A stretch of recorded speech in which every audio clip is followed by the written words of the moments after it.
اس تمہید کے بعد بنی اسرائیل سے خطاب ہے۔ بنی اسرائیل حضرت ابراہیم علیہ السلام کی اولاد سے تھے۔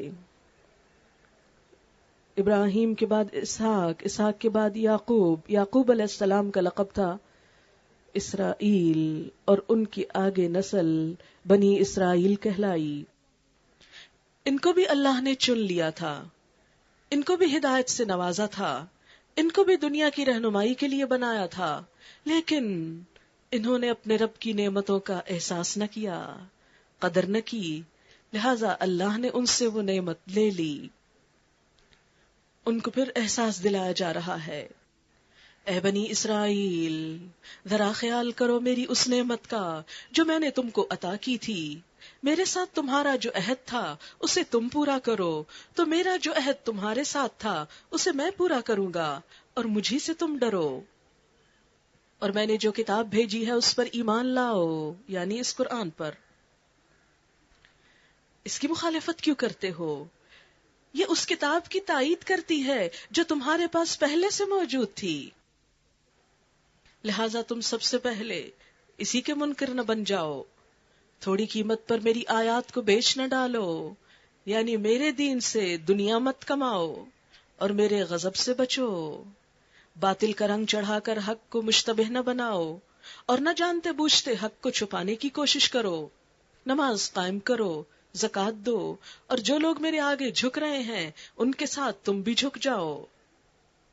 اس لیے کہ دین کا اصل مقصد تو اللہ کی عبادت ہے، اور اللہ کی عبادت کی طرف جو بھی اللہ کی کتاب کے مطابق بلائے اس کی پکار پہ لبیک کہنا کسی انسان کی بات ماننا نہیں ہوتا۔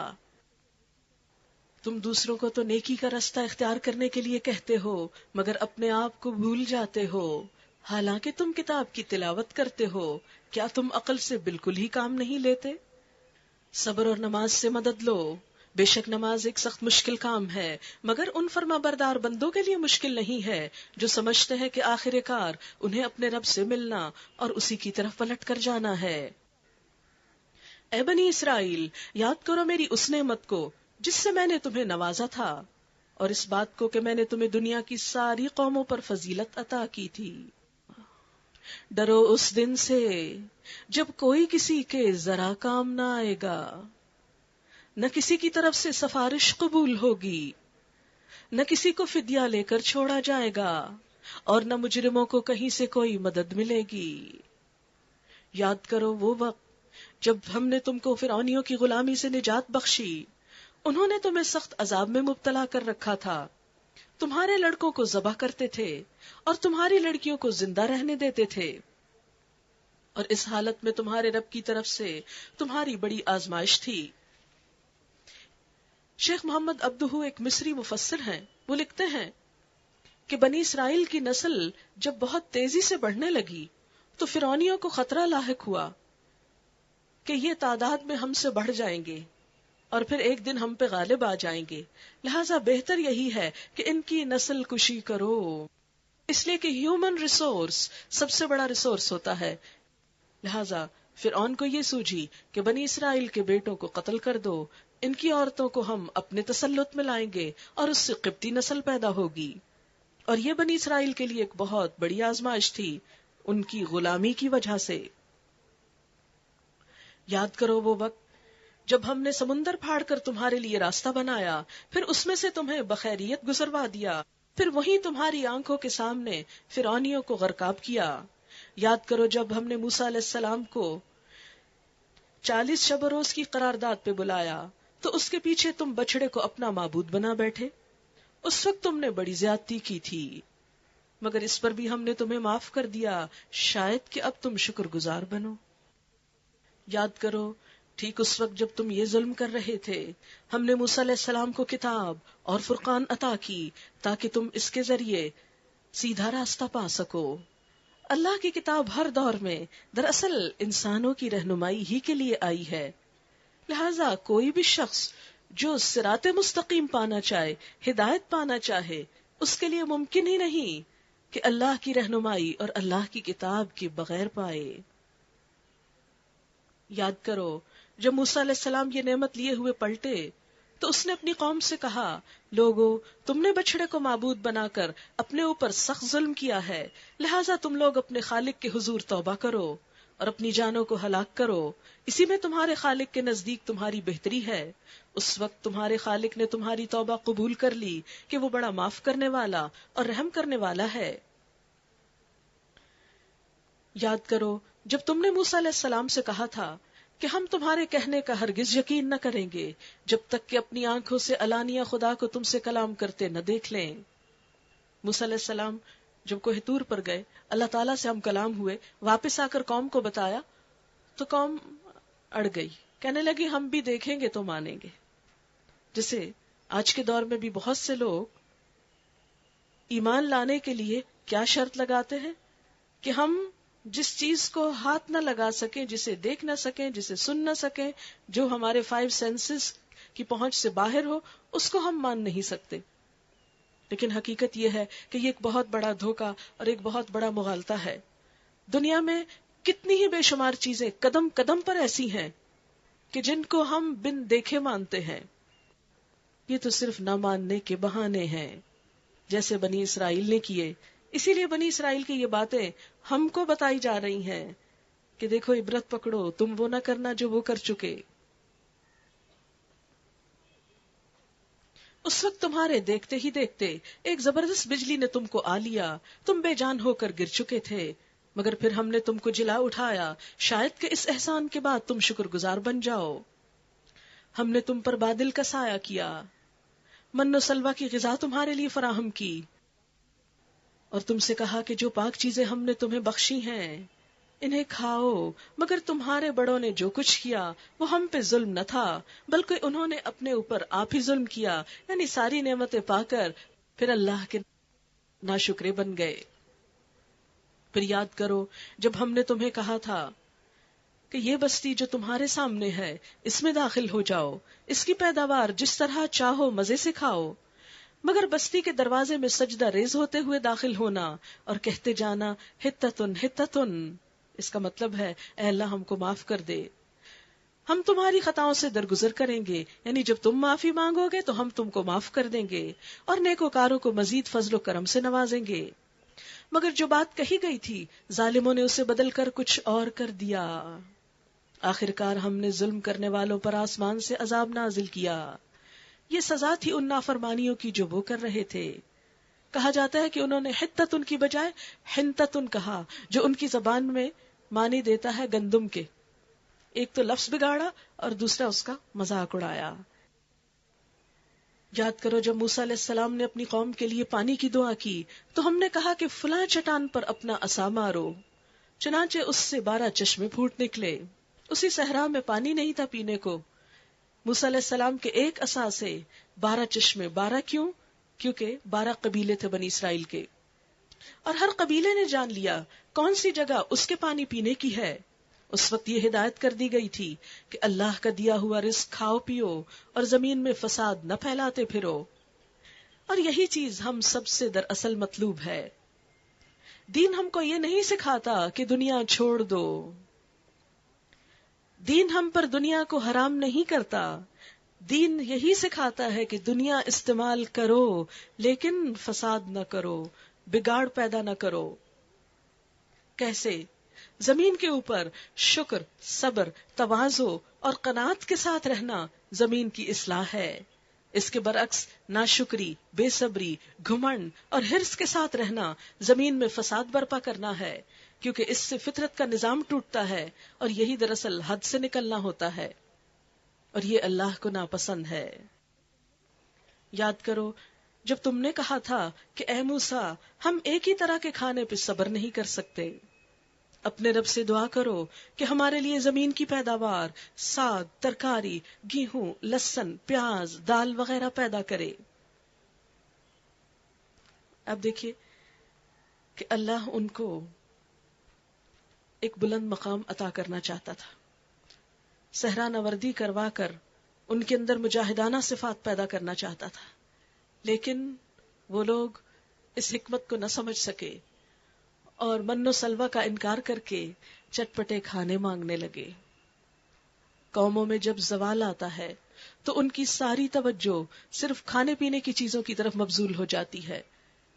ان کی زندگیوں کا مقصد صرف کھانا پینا بن جاتا ہے، جبکہ مومن کھانا پینا ایک ضرورت سمجھتا ہے اور بلند مقاصد کے لیے جیتا ہے.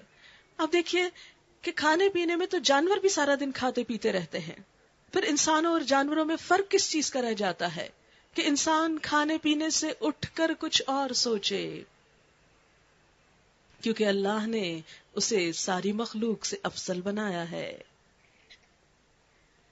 بنی اسرائیل بھی پیاز اور دال مانگنے لگے تو موسیٰ علیہ السلام نے کہا، کیا ایک بہتر چیز کی بجائے تم ادنا درجے کی چیزیں لینا چاہتے ہو؟ اچھا، کسی شہری آبادی میں جا رہو، جو کچھ تم مانگتے ہو وہاں مل جائے گا. آخر کار نوبت یہاں تک پہنچی کہ ذلت و خواری اور پستی اور بدحالی ان پر مسلط ہو گئی. وہ اللہ کے غضب میں گھر گئے. یہ نتیجہ تھا اس کا کہ وہ اللہ کی آیات سے کفر کرنے لگے اور پیغمبروں کو ناحق قتل کرنے لگے. یہ نتیجہ تھا ان کی نافرمانیوں کا اور اس بات کا کہ وہ حدود شرع سے نکل جاتے تھے. کوئی قوم جس پر اللہ انعام کرتا ہے اسے ہدایت دیتا ہے، جب وہ اس ہدایت کو پس پش ڈال کر صرف دنیا کے لیے جیتی ہے، صرف ادنا مقاصد کے لیے جیتی ہے، تو پھر اللہ کی مدد اس کے ساتھ نہیں ہوتی. پھر فرمایا، ان الذین آمنوا والذین هادوا والنصارى والسابئین من آمن باللہ والیوم الآخر وعمل صالحا فلہم اجرہم عند ربہم ولا خوف علیہم ولا ہم یحزنون. یقین جانو کہ نبی عربی کو ماننے والے ہوں یا یہودی یا عیسائی ہوں یا سابی، جو بھی اللہ اور روز آخر پر ایمان لائے گا اور نیک عمل کرے گا، اس کا اجر اس کے رب کے پاس ہے اور اس کے لیے کسی خوف اور رنج کا موقع نہیں ہے. یہود کے ہاں جو دین رائج ہو چکا تھا، اس میں ان کا تصور یہ تھا کہ نجات کا سبب کسی خاص گروہ سے ہونا ہے. یہود سمجھتے تھے کہ ہم ہدایت یافتہ ہیں، جنت ہمارے لیے ہے، ہمارے بغیر کوئی جنت میں نہیں جائے گا. نصارہ یا عیسائی یہی سمجھتے. سابی خود کو برحق کہتے، حق پر کہتے. لیکن اللہ تعالیٰ نے کیا فرمایا کہ جنت میں جانے کے لیے تو 2 چیزیں شرط ہیں، نمبر 1 ایمان اور نمبر 2 نیک کام.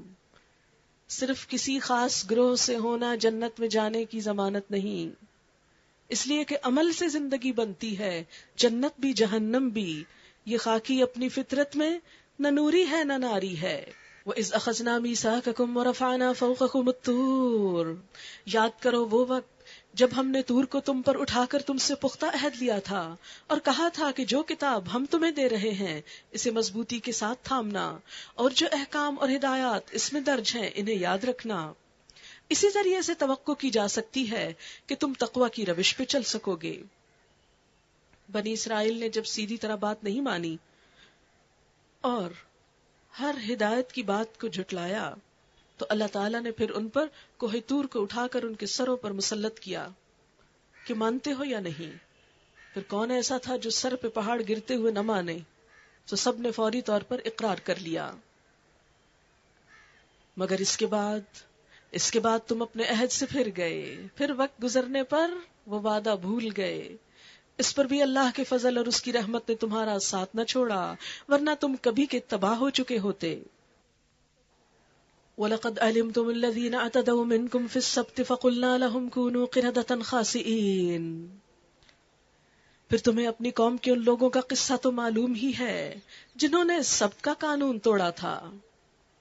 سبت سیٹرڈے یا ہفتے کا دن بنی اسرائیل کے ہاں ایک مقدس دن تھا، ہولی ڈے تھا، چھٹی کا دن تھا، عبادت کا دن تھا. اس روز دنیا کے کام کاج چھوڑ کر ان کو عبادت کرنے کو کہا گیا. ایک تو یہ کہ دنیا کے مسلسل کام سے انسان جب اکتا جاتا ہے تو اس کو اپنی روح اور اپنے ایمان کی نرشمنٹ کے لیے خاص طور پر عبادت کی ضرورت ہوتی ہے، جس میں اس کی روح کا سکون ہوتا ہے. اور دوسرے یہ کہ انسان دنیا میں ہوتے ہوئے بھی اللہ کی عبادت کرتا ہے، لیکن کچھ اوقات ایسے بھی ہونے چاہیے کہ جو صرف اللہ کے لیے مخصوص ہو جائیں اور اس میں دنیا کی کوئی اور چیز نہ ہو۔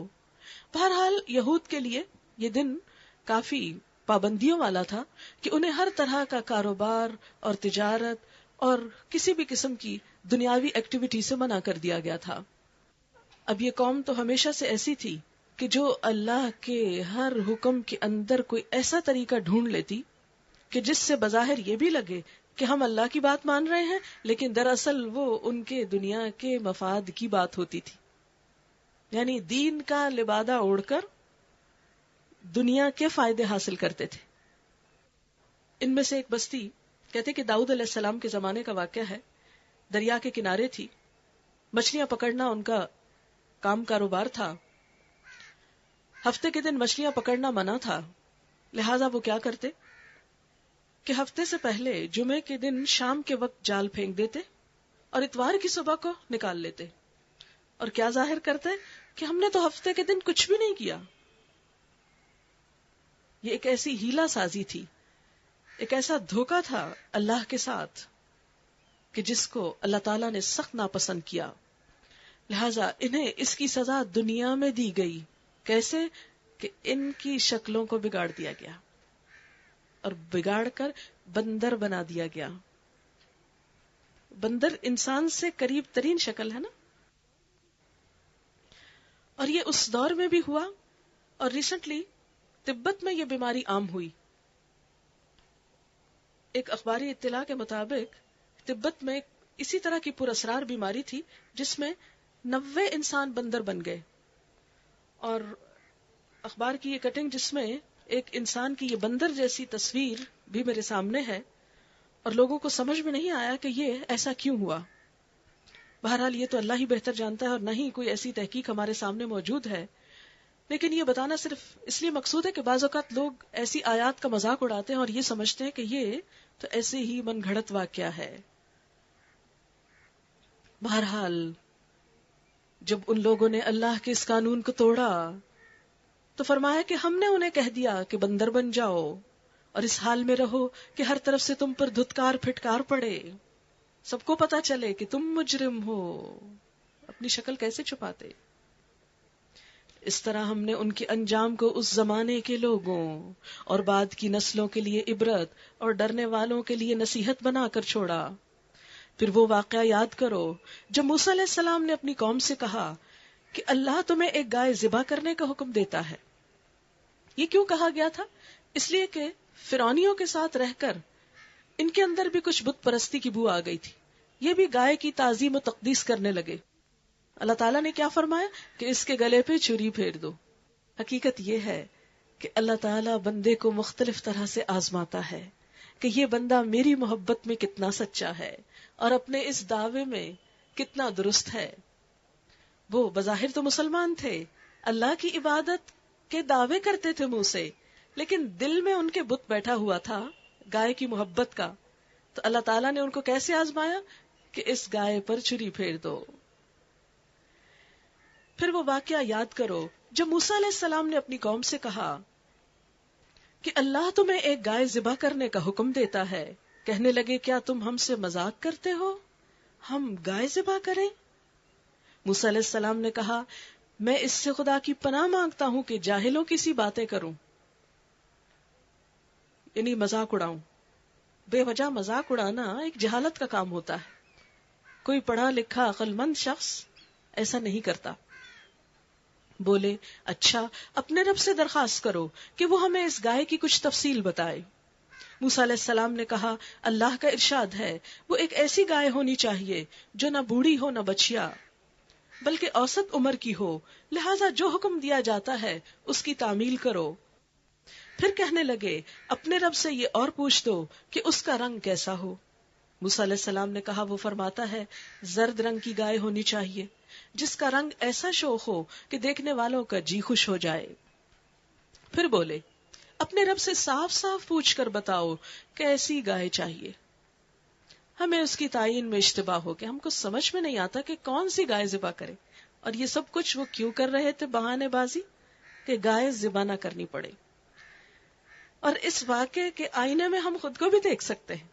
جب ہمارا اللہ کی کوئی بات، اللہ کا کوئی حکم ماننے کو دل نہیں چاہتا تو ہم بھی عموماً ایسی ہی حجت بازی کرتے ہیں، ایسے ہی بہانے کرتے ہیں، طرح طرح کے سوال کرتے ہیں، مین میخ نکالتے ہیں. یہ سب کچھ کیوں ہوتا ہے؟ تاکہ کوئی بات ہماری مرضی کے مطابق ہو جائے اور ہم اس حکم پر عمل سے بچ جائیں. یعنی مانے ہم اپنے دل کی مرضی، لیکن اس پر سٹیمپ کیا لگا لیں کہ اللہ بھی یہی چاہتا ہے. پھر کہنے لگے اللہ نے چاہا تو ہم اس کا پتہ پا لیں گے. کہا جاتا ہے کہ انہوں نے انشاءاللہ کہا، اگر یہ نہ کہتے تو ساری زندگی یہ کام نہ کر سکتے. موسیٰ علیہ السلام نے جواب دیا، اللہ کہتا ہے کہ وہ ایک ایسی گائے ہے جس سے خدمت نہیں لی جاتی، نہ زمین جوتتی ہے نہ پانی کھینچتی ہے، صحیح سالم اور بے داغ ہے. اس پر وہ پکار اٹھے کہ ہاں اب تم نے ٹھیک پتہ بتایا. پھر انہوں نے اسے ذبح کیا اور وہ ایسا کرتے معلوم نہ ہوتے تھے، وہ کرنے والے لگتے نہ تھے، لیکن مجبوراً بالآخر انہوں نے کر لیا. یہاں ایک چیز نوٹ کیجئے کہ ان لوگوں نے سوالوں کی کثرت سے اپنے لیے حکم کو مشکل بنا لیا. ہم سب بھی اگر دین پر واقعی سچے دل سے عمل کرنا چاہتے ہیں تو اللہ تعالیٰ کے، اس کے رسول صلی اللہ علیہ وسلم کی طرف سے آئے ہوئے احکامات کو سیدھے سیدھے طریقے سے لے لینا ہمارے ہی فائدے میں ہے. جتنا زیادہ ہم اس کی باریکی میں جائیں گے اور جتنا زیادہ اس میں مین میخ نکالیں گے اور پھر اس کے بعد نہیں کریں گے، اتنی ہی زیادہ پوچھ ہوگی. حکم کو سمجھنا تو فائدہ مند ہے، لیکن بے وجہ اس میں سوال کرنا ناپسندیدہ ہے. اور تمہیں یاد ہے وہ واقعہ جب تم نے ایک شخص کی جان لی تھی، پھر اس کے بارے میں جھگڑنے اور ایک دوسرے پر قتل کا الزام تھوپنے لگے تھے، اور اللہ نے فیصلہ کر لیا تھا کہ جو کچھ تم چھپاتے ہو اسے کھول کر رکھ دے گا. اس وقت ہم نے حکم دیا کہ مقتول کی لاش کو اس کے ایک حصے سے ضرب لگاؤ. دیکھو اس طرح اللہ مردوں کو زندگی بخشتا ہے اور تمہیں اپنی نشانیاں دکھاتا ہے تاکہ تم سمجھو. بنی اسرائیل کے اندر ایک شخص کا قتل ہو گیا، قاتل کا پتہ نہیں چلتا تھا. تو اللہ تعالیٰ نے کیا حکم دیا کہ قاتل کے جسم کا ایک حصہ دوسرے پہ مارو، دیکھو جی اٹھے گا. ایک اور روایت میں آتا ہے کہ گائے جو ذبح ہوئی تھی، جس کے ذبح ہونے کو وہ اپنی موت سمجھ رہے تھے، اسی گائے کے ٹکڑے کو جب مقتول پہ مارا گیا تو کیا ہوا کہ وہ جی اٹھا اور اس نے بتایا کہ قاتل کون ہے. اور دوسری بات کیا کہ مقتول ہی کے جسم کا ایک حصہ دوسرے پر مارو، وہ بول اٹھے گا کہ میرا قاتل کون ہے. یہ دراصل اللہ تعالیٰ نے ان کو دکھایا کہ اللہ کس طرح مرنے کے بعد دوبارہ زندہ کر سکتا ہے. دوبارہ جی اٹھنے کے بارے میں شک نہ کرو. مگر ایسی نشانیاں دیکھنے کے بعد بھی آخرکار تمہارے دل سخت ہو گئے، پتھروں کی طرح سخت، بلکہ سختی میں کچھ ان سے بھی بڑھے ہوئے. کیونکہ پتھروں میں سے کوئی ایسا بھی ہوتا ہے جس میں سے چشمے پھوٹ بہتے ہیں، کوئی پھٹتا ہے اور اس میں سے پانی نکل آتا ہے، اور کوئی خدا کے خوف سے لرز کر گر بھی پڑتا ہے. لیکن جو انسان سب کچھ جان کر بھی حق کو نہ مانے، علم رکھنے کے بعد عمل نہ کرے، اس کا دل تو پھر پتھروں سے بھی بڑھ کر سخت ہو جاتا ہے. پھر اس پر کوئی نصیحت اثر نہیں کرتی، اور یہی انسان کی سب سے بڑی بدبختی ہے. ایسا انسان جس کی آنکھ سے آنسو نہ بہیں، ایسا دل جو سخت ہو، انسان کی لمبی لمبی تمنائیں اور امیدیں ہوں اور دنیا کی محبت میں گرفتار ہو. ان چار چیزوں کو نبی صلی اللہ علیہ وسلم نے انسان کی بدبختی کی علامت قرار دیا کہ ایسا انسان بدبخت ہے. اور اللہ تمہارے کرتوتوں سے بے خبر نہیں ہے. افتطمعون ان یؤمنوا لکم وقد کان فریق منہم یسمعون کلام اللہ ثم یحرفونہ من بعد ما عقلوہ وہم یعلمون. اے مسلمانوں، اب کیا ان لوگوں سے تم یہ توقع رکھتے ہو، یعنی بنی اسرائیل سے، یہود سے، کہ یہ تمہاری دعوت پر ایمان لے آئیں گے، یعنی مسلمان ہو جائیں گے؟ حالانکہ ان میں سے ایک گروہ کا شیوا یہ رہا ہے کہ اللہ کا کلام سنا اور پھر خوب سمجھ بوجھ کر دانستہ اس میں تحریف کی، اس کو دنیاوی مفادات کی خاطر بدل ڈالا. اور اس طرح وہ گمراہی کی دلدل میں پھنستے چلے گئے.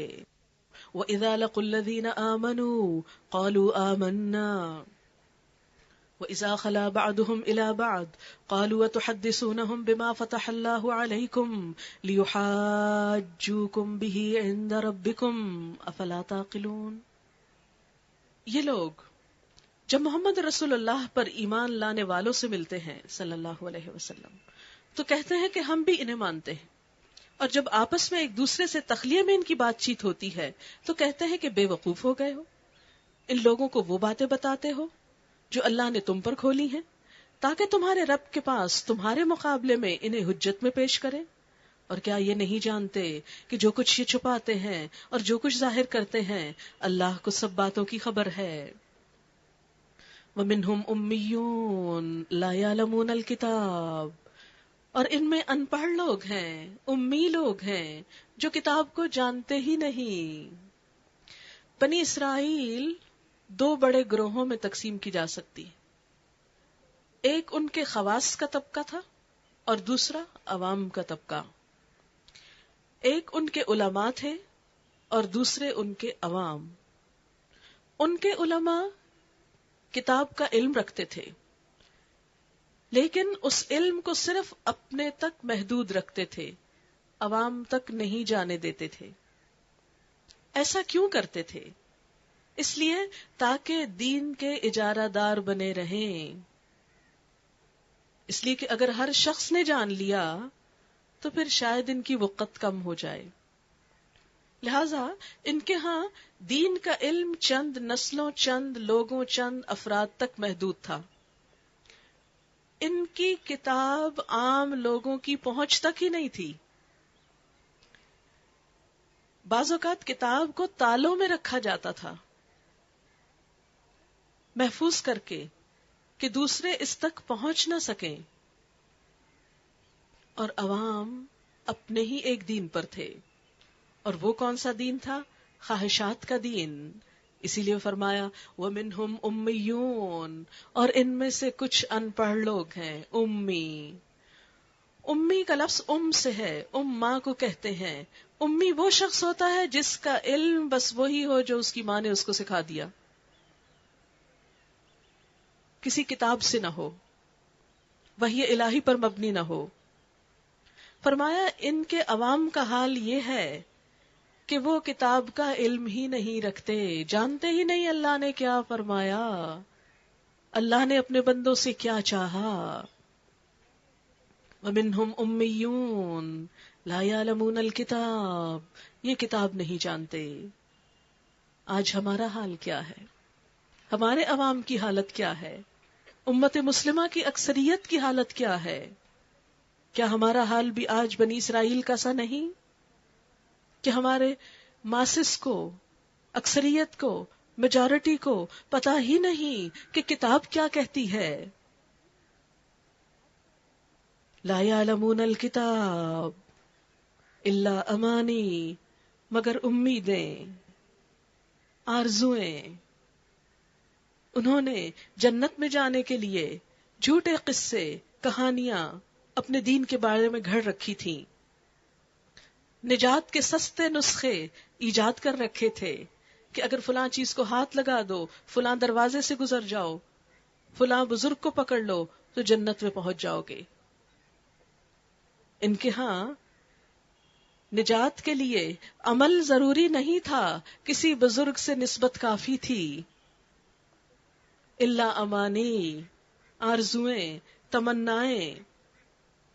وَإِنْهُمْ إِلَّا يَظُنُّونَ، فرمایا یہ محض گمان کی باتیں کرتے ہیں.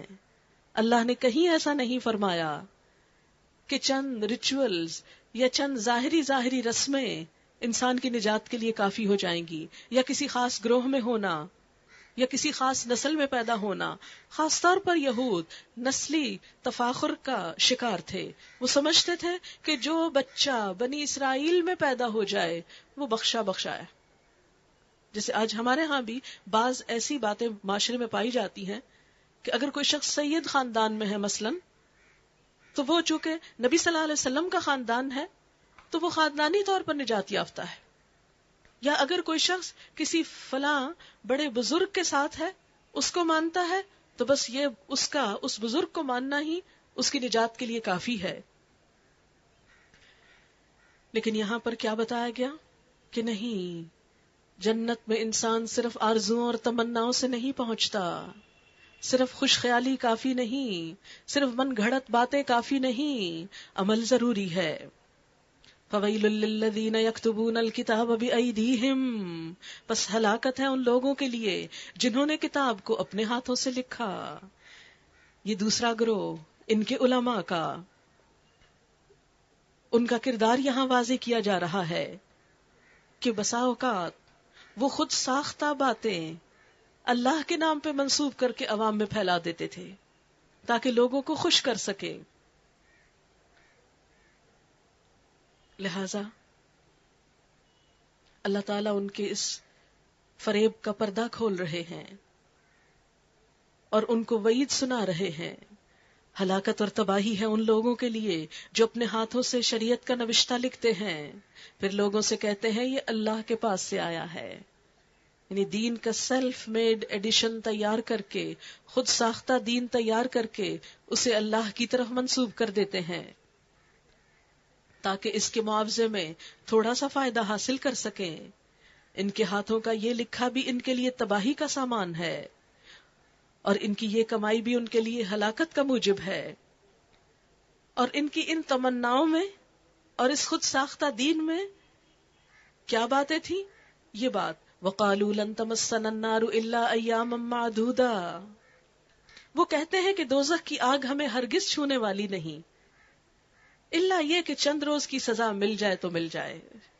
اول تو یہ کہ ہم دوزخ میں جانے کے ہی نہیں، اور اگر چلے بھی گئے تو چند دن کے بعد نکل آئیں گے. لہذا پریشانی کی کیا بات ہے؟ دنیا گزارو جیسے دنیا چاہتی ہے، دنیا میں نفس کو خوش کرو، لوگوں کو خوش کرو، من موجی کرو، لیکن آخرت کے معاملے میں کیا کرو؟ چند ایسے نظریات اور خیالات رکھو کہ جو نجات کے لیے کافی ہو جائے.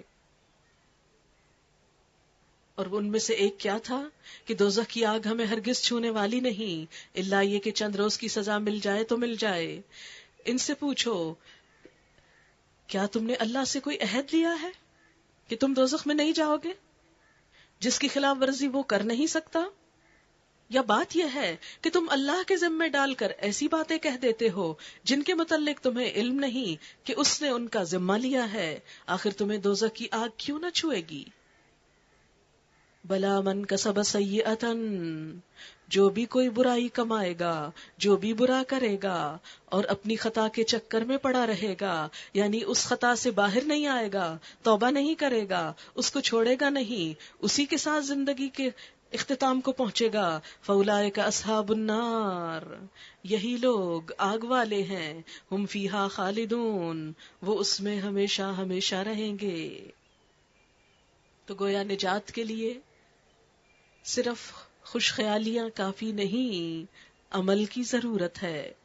والذین آمنوا وعملوا الصالحات، اور وہ لوگ جو ایمان لائے اور انہوں نے اچھے کام کیے، عمل صالح کیے، اولئک اصحاب الجنہ، یہ جنت والے ہیں، ہم فیہا خالدون، وہ اس میں ہمیشہ رہنے والے ہیں.